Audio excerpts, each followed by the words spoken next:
dan lulus, bahwa di pasaran yang sedang terjadi adalah seperti di masyarakat. Itulah Kapasitas Lekta saat ini mengambil topik terkait dengan software engineering. Terkait dengan software engineering sendiri, kan saya mendengar bahwa sistem informasi boleh tidak pakai software dan sebagainya, tidak coding. Tapi menurut saya bahwa suatu saat sistem informasi itu akan selesai, akan berhenti. Berhentinya di mana? Berhentinya bukan masalah sistem informasinya yang berhenti, tapi sistem informasi nanti akan merucut pada suatu bidang. Misalnya sistem informasi perbankan, sistem informasi kemaritiman, sistem informasi perkantoran, sistem informasi rumah sakit, sistem informasi kehutanan dan sebagainya. Jadi sistem informasi akan melebur jadi sesuatu kekhususan di sini. Nah, program sistem informasi kita sebenarnya sudah mempersiapkan mulai dari terkait dengan HRD ya. Nanti ada sistem informasi HRD juga. Nah, maksud saya bahwa ilmu-ilmu terkait dengan manajemen dan lain-lain itu merupakan bekal bagi teman-teman, tapi mohon maaf harus dikawal dengan hard skill terkait coding. Anda mungkin akan mengatakan, saya nanti akan jadi IT konsultan atau mungkin saya jadi IT manager.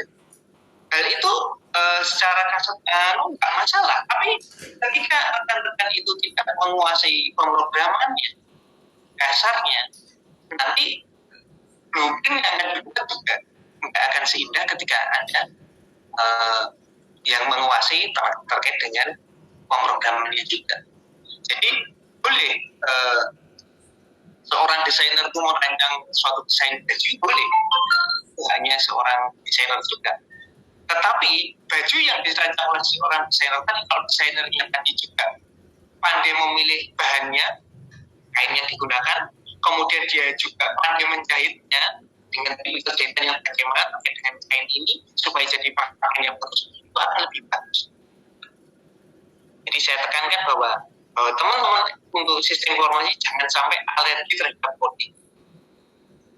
Jadi justru coding merupakan landasan dasar buat teman-teman untuk menunjukkan ke sistem informasiannya. Jadi seperti yang saya katakan tadi, mau terkait dengan HRD, Anda bisa membuat sistem informasi terkait dengan HRD. Sistem informasi terkait dengan manajemen, sistem informasi manajemen keuangan, misalnya bisa. Oke, saya nggak pandang lebar, karena di hadapan kita sudah ada Pak Novel Atmaja ini yang akan menceritakan detail terkait dengan perkembangan di sistem informasi terkait dengan software engineering di masyarakat. Oke, sekian, terima kasih. Selamat melakukan seminar. Wassalamualaikum warahmatullahi wabarakatuh. Yes. Waalaikumsalam warahmatullahi wabarakatuh.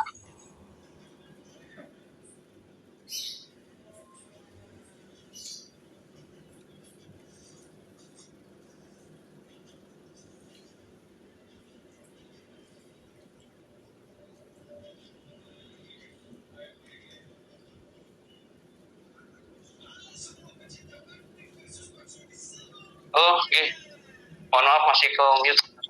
Oke, terima kasih banyak Pak Helmi atas waktunya, atas arahannya ke kita sebagai anak ilmunya bersama kita semua. Jazakallahu. Baik, ini yang saya share sudah kelihatan. Kita masuk ke berikutnya ya, ke materi utama. Sudah masih beta. Sudah, oke. Baik, baik, ini CV dari Pak Naufal.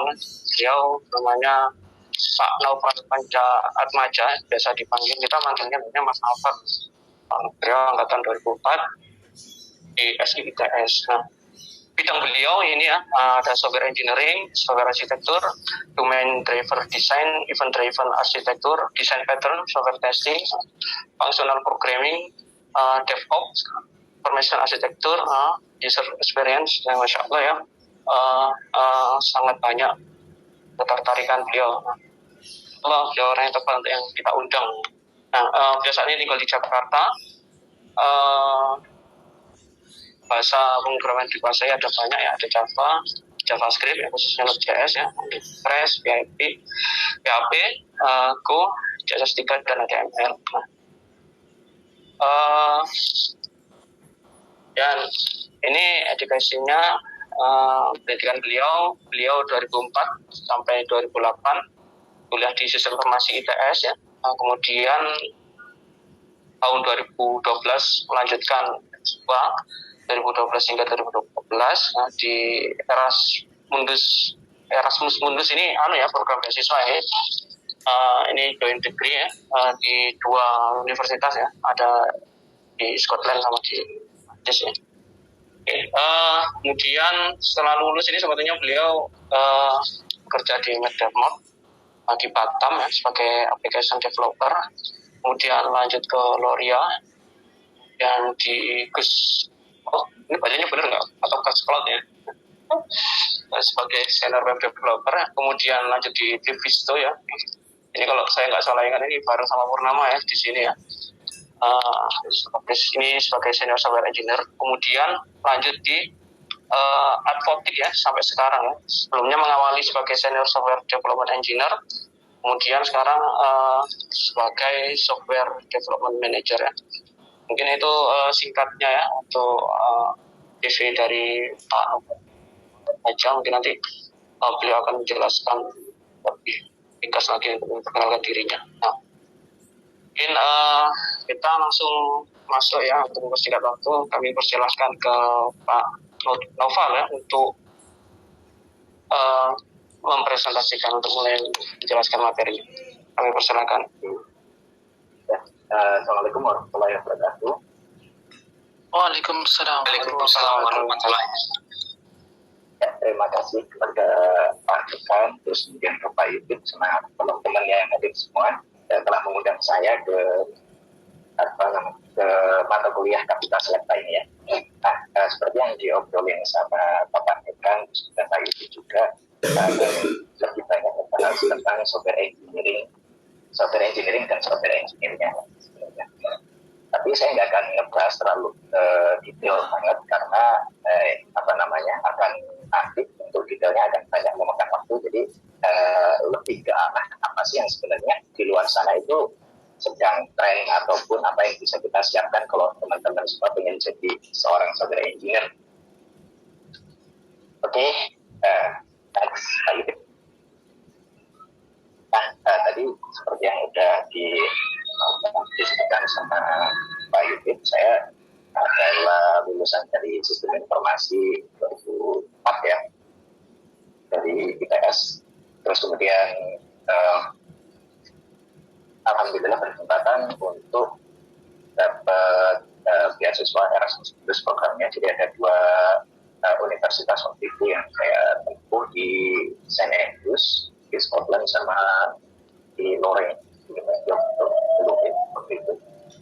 Nah, jadi kalau dari teman-teman penasaran itu bisa lihat di LinkedIn di Naufal Atmaja ataupun bisa di GitHub NP Atmaja. Nah, kalau dari teman-teman yang misal nanti ada pertanyaan-pertanyaan seputar software engineering yang general ataupun kesempatan dapat, silakan message lewat WhatsApp jika bisa.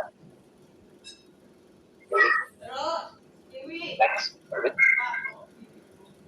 Nah, ini sedikit gambaran tentang Advotics. Waktu itu, ini salah satu alasan kenapa waktu itu saya join di Advotics. Karena Advotics itu visinya adalah sebagai end-to-end integrated supply chain platform. Jadi bukan usernya itu adalah B2B. Di prosesnya adalah B2B, bukan B2C yang seperti e-commerce ataupun kebanyakan model bisnis teknologi company di Indonesia pada waktu itu. Nah, terus lebih menariknya lagi, Advotics adalah vertikal ataupun industri yang mau diambil adalah di bidang supply chain. Dan itu yang nggak cuma di satu sektor aja, tapi dari dulu sampai hilir end to end. Nah, oleh karena itu sebenarnya Advotics ini banyak sekali produknya. Pertama adalah ada VPM, ada UNS, DNS, di VPM itu adalah produk distribution management, di mana satu produk itu bisa diberikan sebuah identitas digital, nanti di mana identitas ini akan bisa ini ya bisa merekam informasi-informasi yang terkait di dalamnya. Dan ada WMS itu warehouse management ya, terus dan ada DNS distributor management ya, ada delivery planning system, terus kemudian ada workforce management system, ada route management system, di mana mungkin teman-teman atau sempat familiar dengan istilah atau problem traveling salesman problem, di mana ada sejumlah salesman, terus kemudian ada sejumlah customer ataupun toko-toko yang harus dikunjungi, lalu gimana caranya mengatur atau mengkalkulasi rute-rute yang paling efektif di antara sekian banyak itu, sehingga menjadi rute yang efektif per harinya. Nah, itu yang dilakukan oleh salah satu fitur Analytics Management. Terus ada POS atau Point of Sales. Nah, ini juga berkaitan sama yang tadi, masalah digital identifier atau identitas digital. Jadi ketika di POS itu biasanya identitas digital itu biasanya berupa barcode atau QR gitu kan. Ada kalau di scan itu datanya bisa terkoneksi, terus kemudian bisa jadi nanti ini adalah bagian dari CRM-nya atau Customer Relationship Management-nya, di mana setiap scan misal dia bisa dapat insentif atau sebagainya.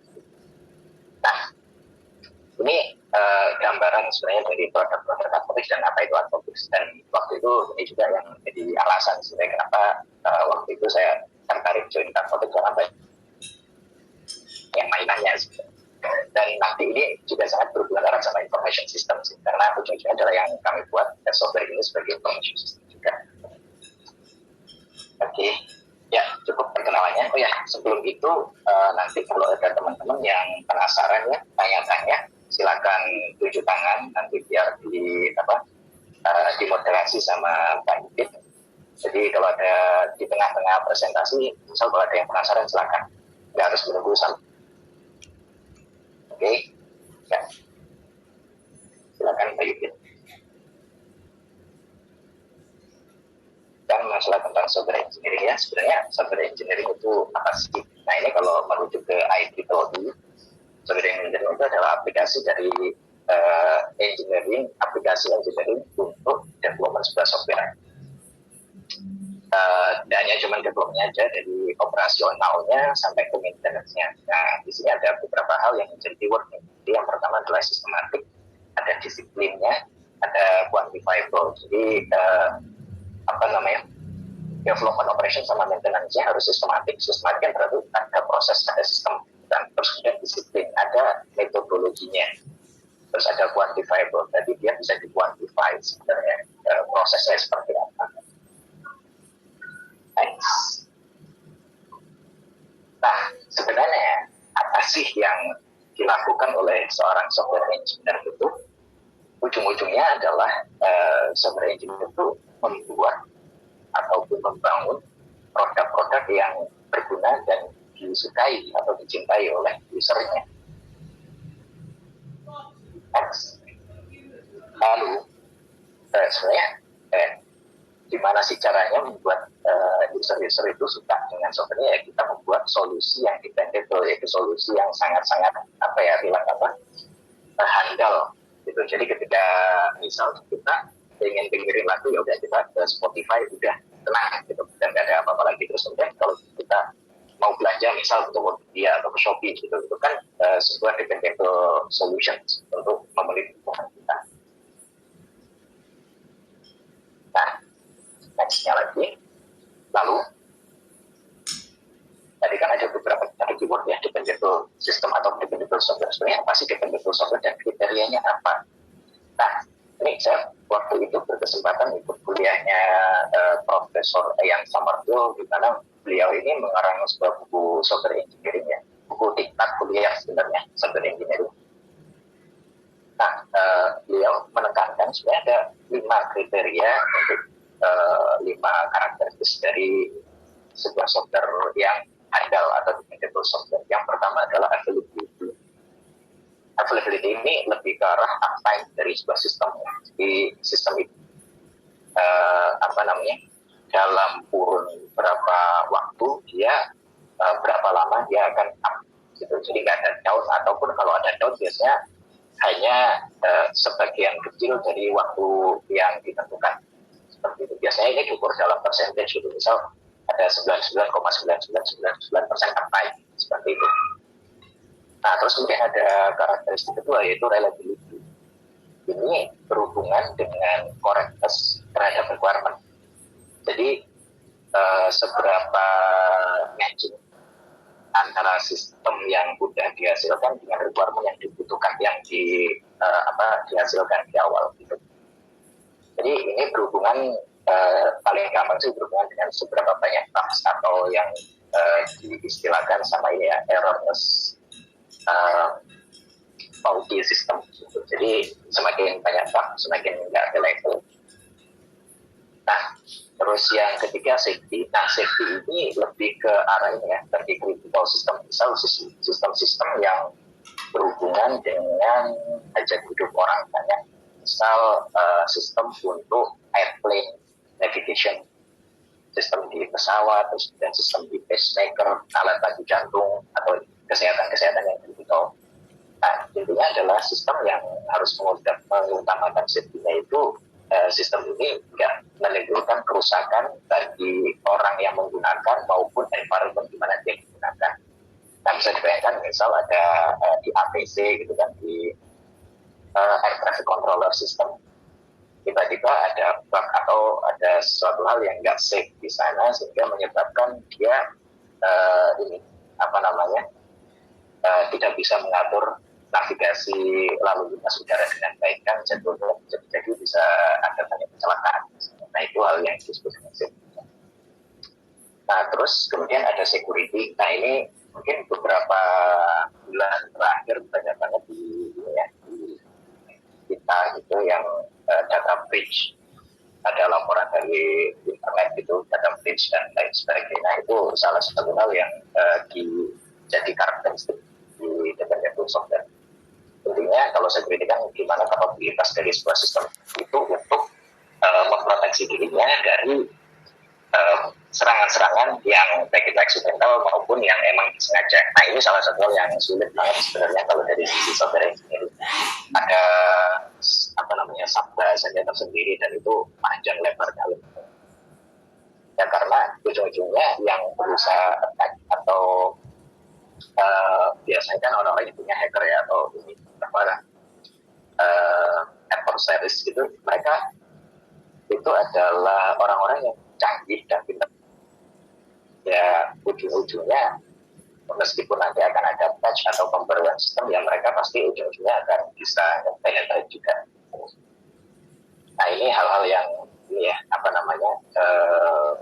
sekarang memang menjadi concern dan di Indonesia belum ada misal buku yang undang-undang yang lebih mengatur tentang itu juga. Tapi sebagai software engineer kita perlu aware terhadap ini. Jadi nggak cuma bangun code-nya, tapi aware terhadap security-nya juga. Lalu ada resilience. Resilience ini bagaimana sebuah sistem itu bisa maintain kelangsungan dari critical service-nya ketika ada event-event yang tidak diharapkan. Misal ada gempa bumi atau event-event yang sifatnya aksiden ya, kayak kebakaran, gempa bumi, terus kemudian ada tiba-tiba listrik mati atau internet mati yang pernah kita sempat alami. Misal kabel fiber optiknya putus gitu, ya kan gak ada koneksi terang sama sekali. Nah, itu apa yang bisa dilakukan di sini? Mungkin kalau di ranah perencanaan sistem informasi ada yang namanya BCP atau Business Continuity Plan. Nah, itu salah satu hal yang perlu dilakukan juga ketika kita mendesain sebuah sistem resiliensi dan ini garing Bu. Next. Nah, sebenarnya kalau dilihat dari sana tadi itu kan ini ya, hal-hal yang karakteristik untuk mencapainya itu bisa jadi itu membutuhkan effort yang gede dan itu sangat-sangat hal yang bisa dibilang nggak mudah. Nah, terus bagaimana cara kita mencapai ke sana gitu di software engineering practices-nya? Yang pertama adalah kita harus menyadari bahwa sistem yang kita bangun mostly itu bukan sistem yang sederhana, tapi itu adalah kompleks socio-technical system of systems. Jadi bisa dibayangkan sebenarnya misal Tokopedia gitu yang jauh-jauh gitu ya, Tokopedia atau Shopee atau yang tadi misal apa namanya Netflix ataupun yang lain, Spotify, itu mereka nggak cuma terdiri dari satu sistem aja, tapi ada banyak. Kalau di breakdown gitu dari satu produk, dia akan ada beberapa sistem di dalamnya. Misal kalau Advotex itu ada kan ada beberapa produk ya, UMS, terus kemudian ada DMS, terus kemudian sistem. Nah, di masing-masing produk, misal di DMS, Distributed Management System, itu ada beberapa sistem di dalamnya yang kita sebut sebagai services gitu. Yang nanti di sana ada yang ngurusin misal untuk ordering itu sendiri, ada yang ngurusin untuk user sendiri dan seterusnya seperti itu. Dan ada term socio-technical di sini adalah karena yang software itu tidak akan bisa berdiri sendiri, hanya manusianya. Nah, manusia kan makhluk sosial ya. Jadi di sini ini akan saling mempengaruhi juga. Jadi software berpengaruh terhadap manusia dan manusia juga berpengaruh terhadap softwarenya. Nah, ini terus ini saya dapat dari pas kuliah dari Pak Prof yang summer 2 juga. Jadi salah satunya kenapa? Karena ini kebanyakan hubungan sama development dan security juga sih. Jadi ada beberapa threat yang timbul karena social engineering. Jadi bukan karena attack terhadap sistemnya secara langsung, tapi karena social engineering. Jadi misal orang untuk menggobol sebuah sistem yang sangat-sangat kompleks security-nya, dia bisa digobol dengan social engineering. Jadi bukan karena canggih ininya juga, karena canggih attackernya, tapi attackernya yang cerdik sehingga dia bisa tahu exploit mana yang jadi titik lemahnya, itu sisi manusianya. Nah, makanya ada beberapa prosedur, misal password nggak boleh ditaruh di atas komputer. Nah, itu salah satu hal yang jadi pencegahan terhadap hal-hal yang seperti itu. Nah, selain dari sini, setelah kita ngomongin masalah ini ya, itu kalau sebenarnya sistem itu nggak bisa berdiri sendiri ya. Jadi system of system. Nah, nanti kalau di praktis software engineering yang sekarang, nah itu akan dibagi menjadi beberapa ini sih. Misal ada beberapa komponen gitu kalau di kontemporer software engineering. Jadi ada misal ada bagian yang dinamakan front-end, terus kemudian ada yang dinamakan back-end, kemudian ada yang untuk database management sendiri, seperti itu. Dan masing-masing mereka juga punya ini ya, hal-hal yang misal bahasa pemrogramannya sendiri-sendiri, seperti itu. Nah, kita next lanjut. Nah, terus gimana sih? Ini masih ngomong gimana cara kita mencapai ke 5 karakteristik itu. Jadi yang bisa dilakukan adalah dengan menggunakan software design yang proper, terus kemudian proper development practice dan prosesnya, terus kemudian ada proper development supporting infrastructure-nya juga, seperti itu. Nah, next ini akan banyak berhubungan dengan kuliah yang sudah diambil dari teman-teman ya. Nah, kalau kita ngomongin software design ini cakupannya sebenarnya luas banget. Jadi yang pertama mungkin nanti ketika di tempat kerja teman-teman akan sedikit banyak bersinggungan dengan yang namanya sistem atau software arsitektur. Jadi intinya kan salah satu hal yang mungkin ada di bidang software engineering ada ini ya, berbeda dari engineering yang lain adalah sifat dari softwarenya itu, di mana sifat dari software itu bentuknya bukan bentuk fisikal, tapi dia bentuknya logical. Nah, ini yang jadi membebaskan software engineering itu dari hukum-hukum fisika sebenarnya. Jadi dia intinya adalah dia itu karena bebas dari hukum fisika, ya itu limitnya adalah imajinasi dari yang buat sebenarnya, sama komputasi pastinya. Nah, kalau di misal nih di arsitektur atau teknik sipil itu kan pasti ada arsitek ya, arsitektur dari sebuah bangunan. Nah, sebenarnya di software itu ada juga, ada yang namanya software arsitektur atau sistem arsitektur. Nah, ini lebih ke arah bagaimana kita mengabstrakkan komponen-komponen apa yang ada untuk menjawab sebuah permasalahan atau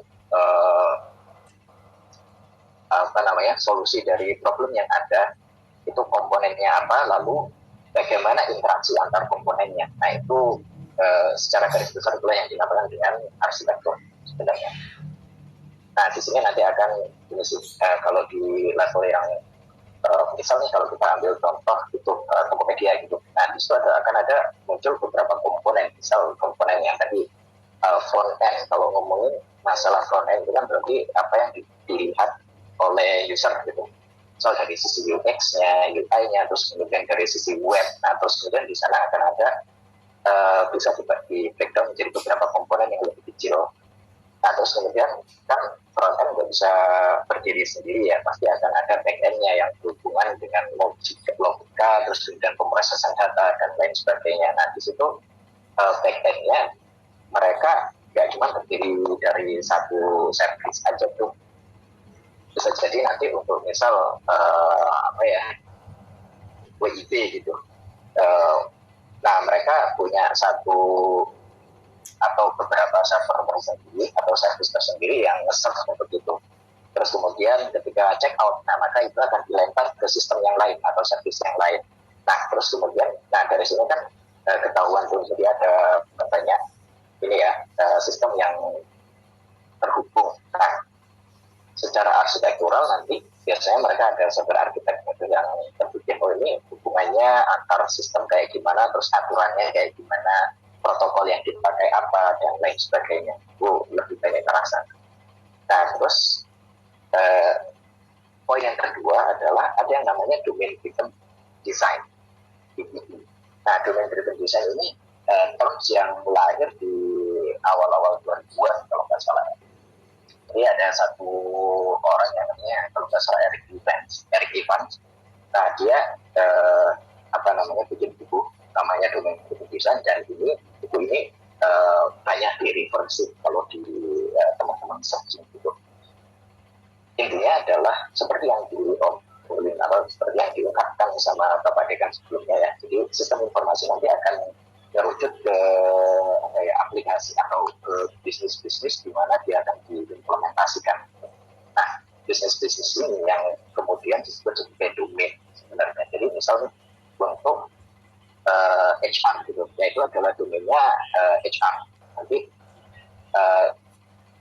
di misal nih di kemaritiman, nah itu sebenarnya kemaritiman banyak. Misal nih untuk port itu misal untuk pergudangan, nah itu maka domainnya itu ada sendiri. Dan kenapa ini penting? Karena ujung-ujungnya adalah software itu dipakai untuk memecahkan masalah, dan masalah ini adalah sebenarnya masalah ini bukan masalah di softwarenya, tapi masalahnya adalah di domain bisnisnya sebenarnya. Jadi gimana caranya sebagai seorang software engineer kita bisa mengekstrak knowledge dari domain tersebut untuk menjadi sebuah desain software engineer yang merefleksikan masalah dan memecahkan masalahnya. Seperti itu. Nah, prinsip di proses domain driven design di sini akan ada beberapa cara ya, ada metodologinya, gimana caranya kita misal mengkurasi requirement-nya, terus kemudian gimana caranya nanti ngebangun model dari software ngebangun model softwarenya seperti apa dan lain sebagainya. Itu ada di domain driven design, dan ini sebenarnya akan misalnya kalau dari teman-teman ngulik terus itu akan erat kaitannya sama yang namanya microservice sebenarnya. Jadi microservice itu misalnya kalau sekarang mungkin dari teman-teman itu biasanya kan kebayangnya satu aplikasi, satu kumpulan program jadi satu. Nah itu yang mungkin semuanya akan kita bisa kendalanya dengan seperti itu yang disebut dengan monolitik. Nah, monolitik ini bedanya adalah ketika ada satu perubahan di salah satu bagiannya, maka semuanya itu harus di-deploy ulang. Nah, dengan microservices itu bagian-bagiannya itu bisa dipisahkan. Nah, pemisahannya biasanya berdasarkan domain. Gitu. Jadi misal ini yang untuk delivery, ini yang untuk ordering, terus kemudian ini untuk misal user management itu dipisahkan beberapa aplikasi atau beberapa service. Sehingga nanti misal ada increment atau tambahan fungsionalitas di salah satu ya hanya saja yang di maintain, diubah dan di deploy gitu. Jadi bukan keseluruhan. Terus next-nya adalah ya di design pattern. Ya, mungkin teman-teman ada yang pernah dengar design pattern seperti design pattern mungkin pernah dengar yang namanya singleton pattern, terus kemudian ada strategi dan lain sebagainya. Nah, sebenarnya design pattern maksudnya apa dan fungsinya apa sih? Nah, design pattern itu ini ya, kita kalau ngomongin masalah sejarah dari software engineering itu sebenarnya bukan dibangun kemarin sore, itu mulai dari atau 50-an bahkan, dan dari situ ketika udah diterapkan di industri itu banyak banget hal-hal yang problematika yang sebenarnya berulang-ulang, ada patternnya. Nah, kemudian ada dari beberapa expert ya, ada beberapa ahli, ada 4 orang yang output biasanya software, dan itu ada beberapa yang lain. Nah itu mereka berdasarkan experience mereka mengarang sebuah buku yang namanya design pattern. Jadi mereka mengkategorisasi pattern yang ada, terus kemudian mereka kasih solusi sebenarnya. Jadi kalau ada masalah seperti ini bisa dilihat patternnya seperti ini. Misal contohnya yang tadi saya sebutkan masalah singleton ya. Nah singleton pattern ini sebenarnya adalah gimana caranya membuat objek yang yaitu hanya sebenarnya diperlukan hanya sekali ketika program itu berjalan. Nah ini misalnya gini, kalau teman-teman membuat aplikasi yang connect ke database, nah itu kan ada proses untuk pembuatan koneksi dengan database itu. Nah sebenarnya database itu punya limitasi, sama intinya nggak cuma database, semua komputer itu punya limitasi terhadap I/O atau input outputnya. Jadi ketika lebih banyak koneksi yang misal di database, kalau ngomongin database yang saya paham itu main SQL, harusnya di tempat yang lain pun atau pakai database yang lain kalau yang sama.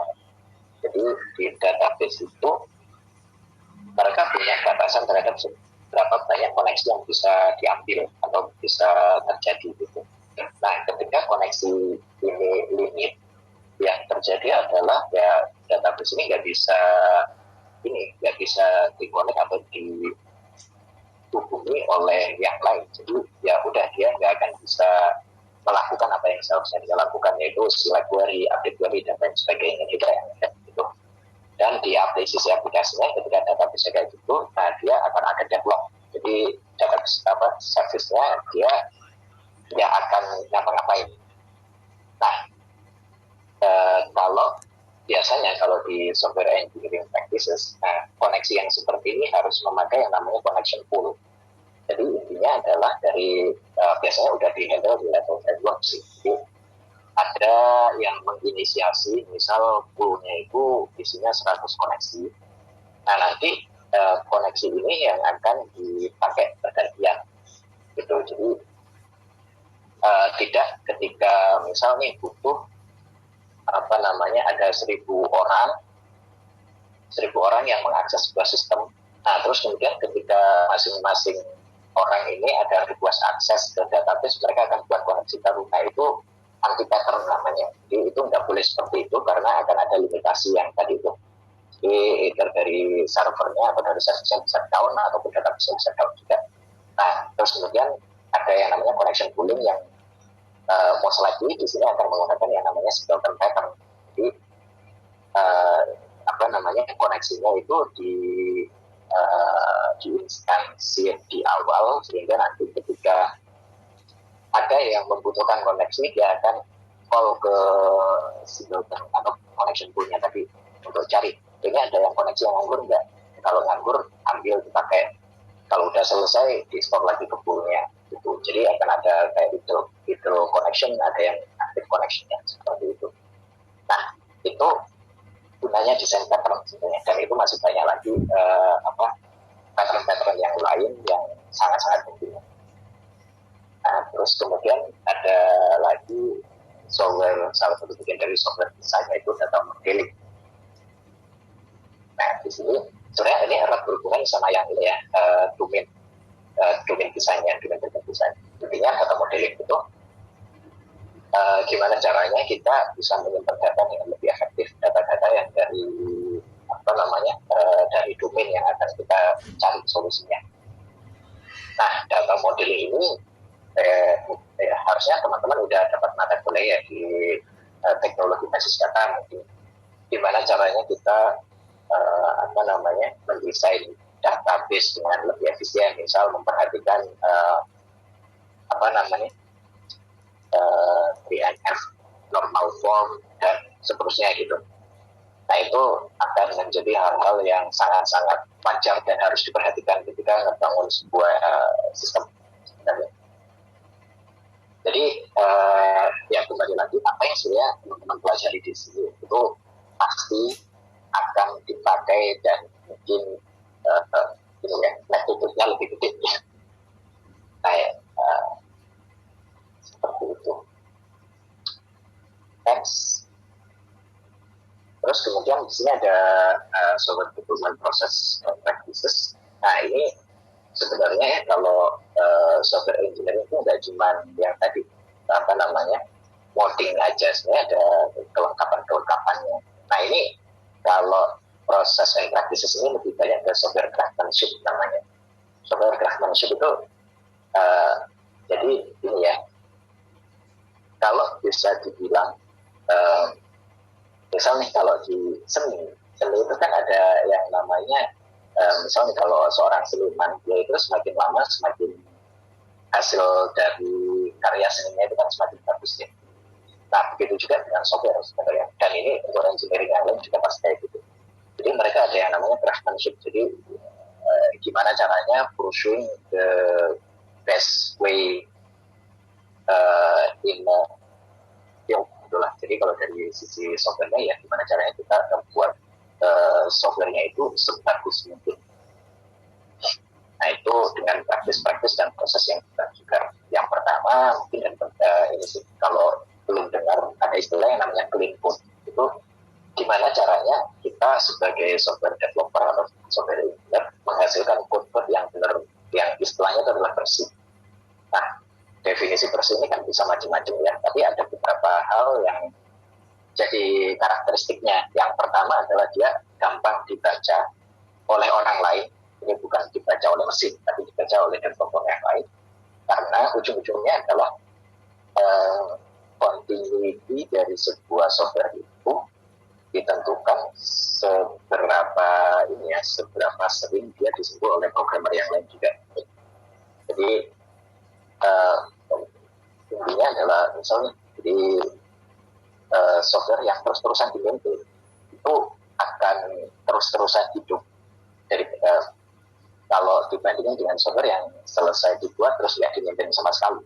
Nah itu pasti akan beda gitu. Nah clean code ini salah satu fungsinya adalah untuk ini sih memastikan keberlangsungan dari software itu.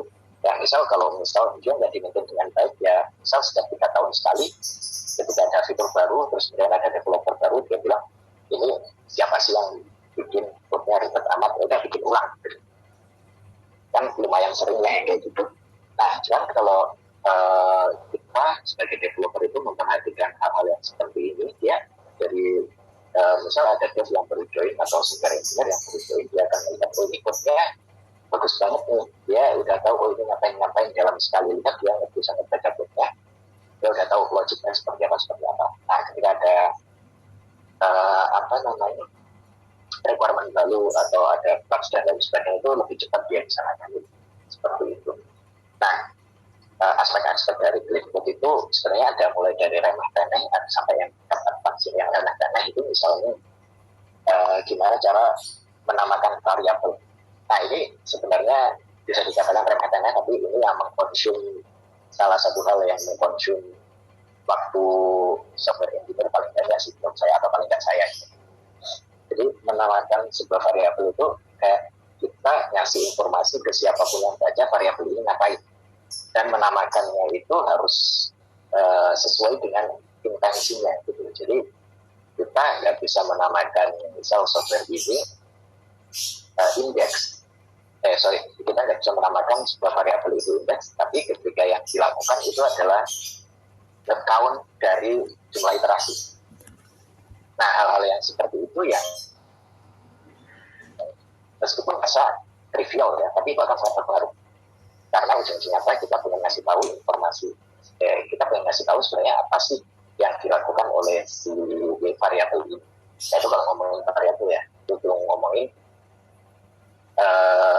class naming, terus kemudian package naming dan lain sebagainya. Nah terus kemudian seberapa banyak seberapa banyak line of code di dalam satu file ataupun satu method atau satu kelas, itu juga bagian dari clean code-nya juga. Nah terus ke bagian kedua ada yang namanya automated testing. Nah ini menarik sebenarnya. Automated testing ini salah satu hal yang ini sih, saya lumayan sangat-sangat excited sebenarnya. Jadi kenapa butuh automated testing? Ya sebenarnya automated sebenarnya ini sih, testing yang dilakukan secara otomatis. Nah testing ini ada di beberapa level. Yang pertama itu di level paling kasar, itu di code-nya kita, di functionality code-nya kita ada yang namanya unit testing. Di atasnya lagi ada integration testing, di mana nanti testingnya itu menghubungkan antara komponen-komponen di dalam code-nya. Terus kemudian ada di atasnya lagi ada biasanya ada UI testing atau functional testing yang mengintegrasikan lagi sampai ke bawah. Nah, yang salah satu karakteristik software engineer yang bagus sebenarnya itu dia paham dan tahu, terus kemudian mengaplikasikan testingnya, automated testing. Nah, ini biasanya di unit testing sama di integration testing. Nah, sekarang itu udah banyak banget framework yang mendukung ini. Ada kalau di Java itu ada JUnit, kalau di Node.js ada Mocha, Chai, dan lain sebagainya. Nah, itu hal-hal yang perlu diulik sebenarnya. Dan karena kalau di praktis ya di sekarang itu kalau teman-teman ini melaksanakan atau memakai unit testing, terbiasa memakai itu akan jadi nilai tambah yang sedikit banget gitu ketika apply ke sebuah perusahaan teknologi sebenarnya. Karena kebanyakan mereka juga akan melakukan praktis yang sama gitu. Terus kemudian nextnya itu ada test driven development. Nah ini mungkin bagi teman-teman itu ini agak radikal ya.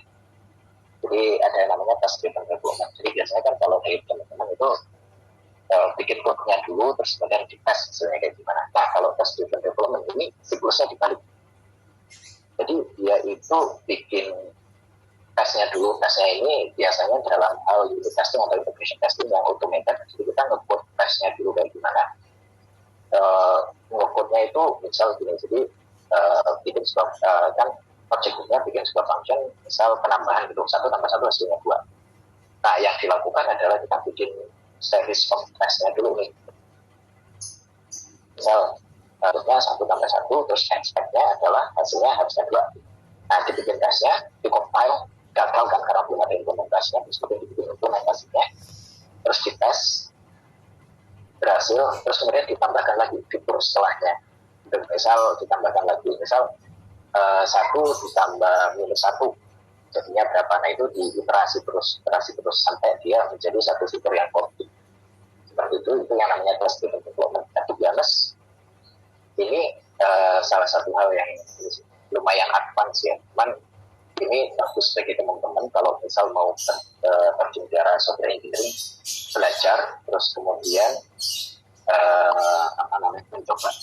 Dan banyak banget aktor di luar sana yang ngomongin masalah test driven development. Dan itu sesuatu hal yang menurut saya penting banget, dan saya udah hampir beberapa tahun ini pakai test driven development, dan kayaknya emang itu salah satu proses yang bagus banget. Dan kayaknya ketika coding sekarang pun kayaknya udah nggak bisa tuh kalau coding langsung tanpa harus ada tesnya, dia harus pakai tes juga. Itu menarik sih. Nah terus nextnya itu ada code review. Di sini ada saya mention ada manual dan otomatis. Nah code review ini gunanya untuk apa? Yang pasti code review itu ini ya, untuk review baik itu peer review maupun automated review, di mana kita bisa melihat gitu code dari teman-temannya kayak gimana, terus kira-kira ada indikasi potensi error yang terjadi, misal potensi low pointer exception atau potensi logik-logik yang salah dan lain sebagainya. Nah, itu bisa tercapture di code review. Nah, mungkin kalau dari teman-teman yang familiar sama GitHub, nah code review itu ketika kita membuat pull request, nah itu biasanya kan bisa kita komen tuh masing-masing garis code-nya. Nah, di situ biasanya code review terjadi. Nah, saya mention automated code review itu ini biasanya kalau nggak salah entah di GitHub atau di mana itu bisa di-attach yang namanya static analyzer sebenarnya. Jadi dari code yang udah ada, atau paling gampang linter lah kalau biasanya pakai Python gitu ya. Mereka kan Python kan bahasa yang interpreted ya, jadi nggak ada compilernya. Nah, tapi mereka punya linter biasanya. Nah itu semacam ini ada beberapa yang dipakai atau dijalankan terhadap code yang disubmit. Nanti dari rules-rules itu biasanya akan muncul tuh, misal ini misal dari naming convention yang bermasalah, atau ini ada potensi masalah di sini, atau ada if-nya terlalu dalam gitu, atau formnya terlalu banyak dan lain sebagainya. Itu bisa jadi akan di cover sama automated code review-nya. Ada kalau di Arcotix yang dipakai Java, dan di sana memakai ada yang namanya Sonarcube. Nah itu dia akan dijalankan, terus kemudian dia akan melihat, menganalisa kira-kira mana aja sih code yang perlu di-improve dan berapa technical check-nya kayak gimana, ada potential issue-nya ada di mana. Nah itu bisa dilakukan secara otomatis dan gitu. Nah terus kemudian ada satu lagi nih, yaitu branching model. Nah branching model ini penting juga karena berhubungan dengan cara kita berkolaborasi dalam tim. Nah kalau di proses software engineering yang sekarang kan ini ya, kan nggak mungkin satu software itu di-development oleh satu orang aja. Nah, kita kan pasti ada tim. Nah, timnya itu juga nggak dikit ya. Nggak cuma bisa digunakan, bisa jadi puluhan atau ratusan. Nah, dari sini ada biasanya kita memakai yang namanya version control system. Yang paling populer sekarang adalah Git, yang kalau di versi online gratisan mungkin teman-teman familiar dengan GitHub ataupun GitLab atau Gitbucket. Nah mereka semuanya memakai Git tapi dengan sekolah user interface yang berbeda-beda gitu. Nah di sini branching model itu seperti apa sih? Branching model itu sebenarnya adalah aturan gimana cara kita berkolaborasi misal dengan Git gitu. Jadi misal nih kalau kita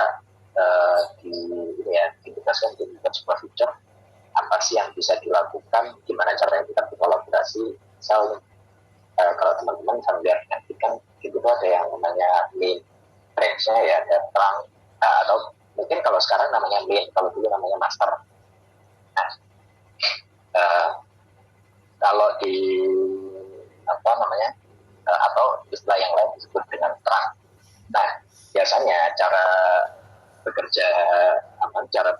solusinya itu kita misalnya ketika kita mau bikin sebuah feature baru, ya udah kita ada yang namanya branch out atau bikin branch baru dari feature atau dari mainnya itu, terus kita develop di sana. Nanti akan ada bikin pull request atau merge request. Nah, nanti itu ada code review dan lain sebagainya. Udah oke, baru nanti di merge. Nah, yang seperti ini juga sangat-sangat berpengaruh terhadap hasil akhir dari softwarenya. Kenapa? Karena kalau tidak dimaintain dengan bagus, maka bisa dibayangin ya, kalau misal ada lebih dari, kalau 2 orang aja kadang-kadang susah gitu ya, apalagi kalau udah ada puluhan atau ratusan.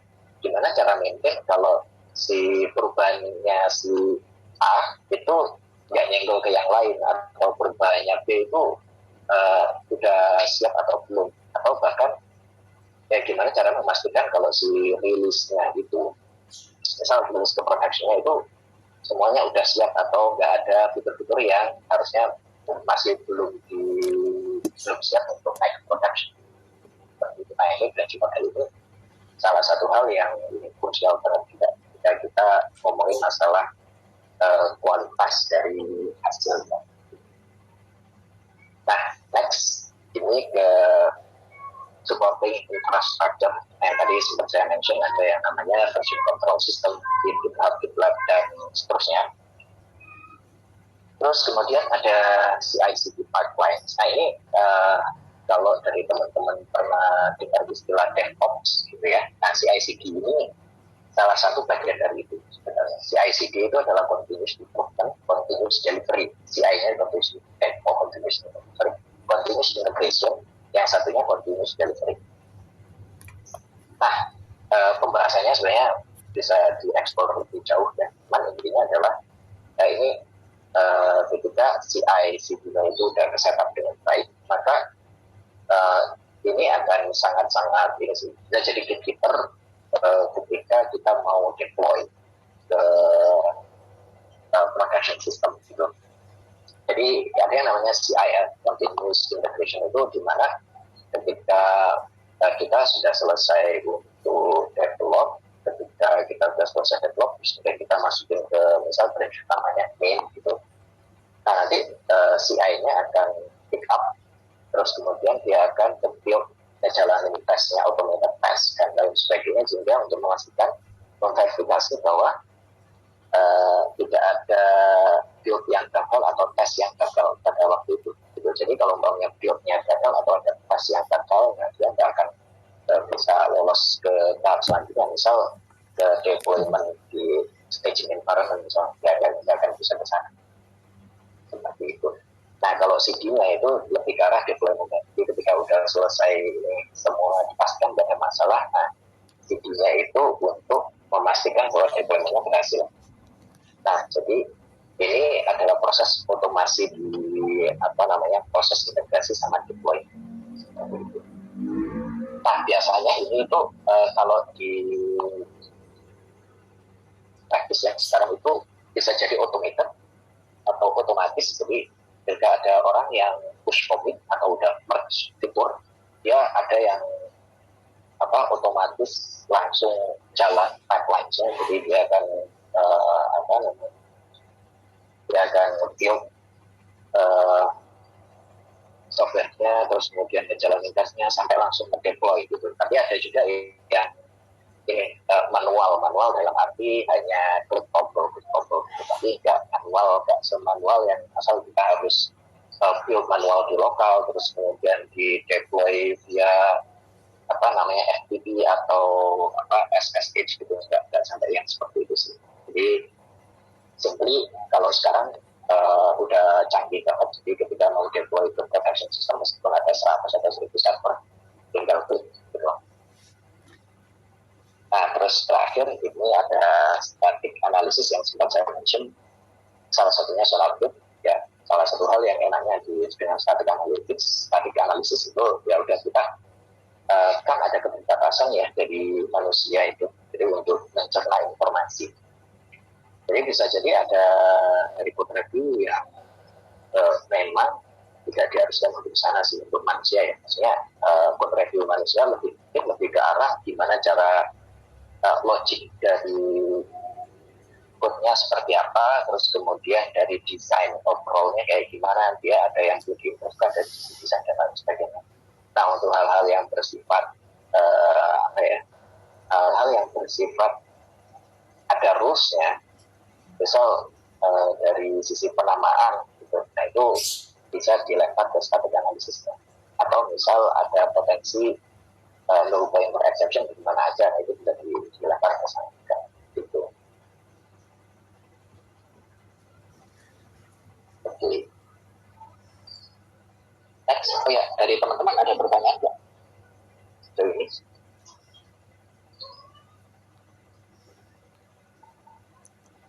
Yang ada pertanyaan silakan ya mungkin, atau bisa juga ditulis di kolom chat ya. Ya, bisa ditulis di kolom chat. Nah, next itu kita ngomongin development methodologies ini juga akan berpengaruh terhadap gimana caranya kita deliver sebuah software juga gitu. Mungkin dari teman-teman ini kali ya familiar banget dengan yang namanya waterfall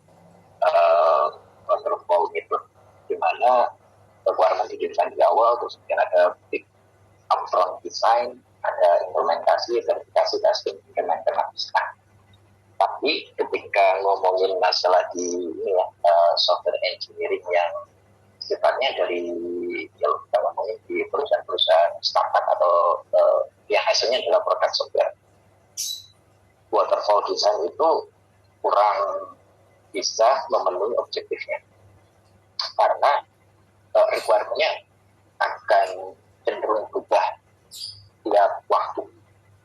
Terus kemudian feedback loop-nya terlalu panjang.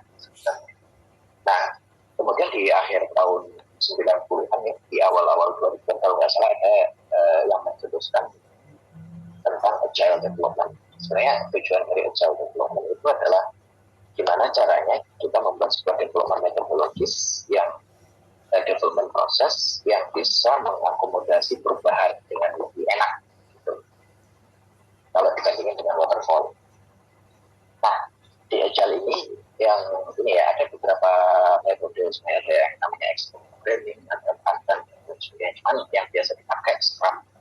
Nah, kalau di Scrum itu prosesnya seperti yang kita bisa lihat di sebelah kiri ya, dia ada product backlog, terus kemudian ada sprint backlog, terus ada working in progress of the software. Jadi product backlog itu sebenarnya adalah semacam ini ya, task yang harus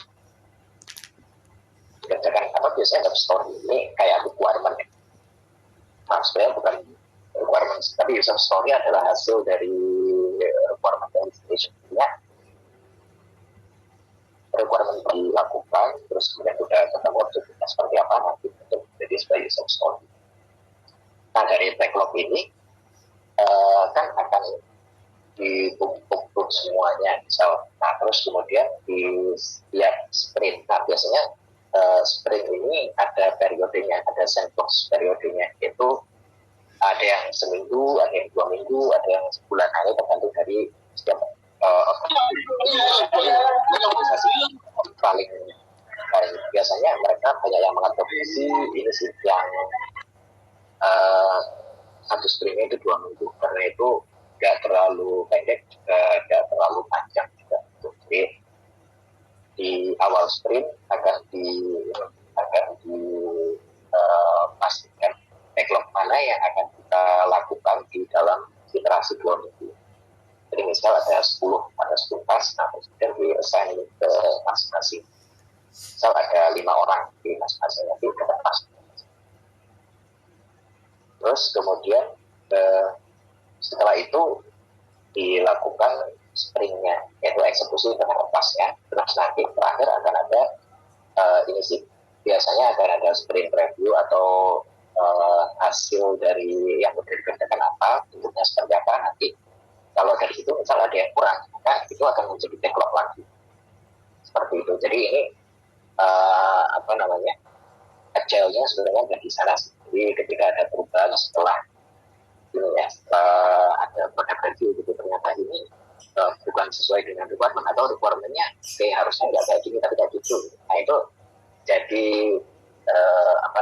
jadi feedback yang akan nanti jadi backlog lagi. Nah ini namanya closing shortening the feedback loops lah. Kalau biasanya kalau